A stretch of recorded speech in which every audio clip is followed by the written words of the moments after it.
sa pagtag ng Isimyo, ang pag-ikya sa Ehipto, ang pagkawala sa templo ni Jesus, ang enkwentro sa dalan paingon sa Kalbaryo,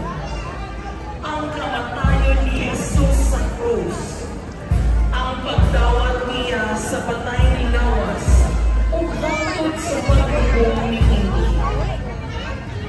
ang maong imahe sa Mother Dolorosa, ginumala sa pamilya sa mga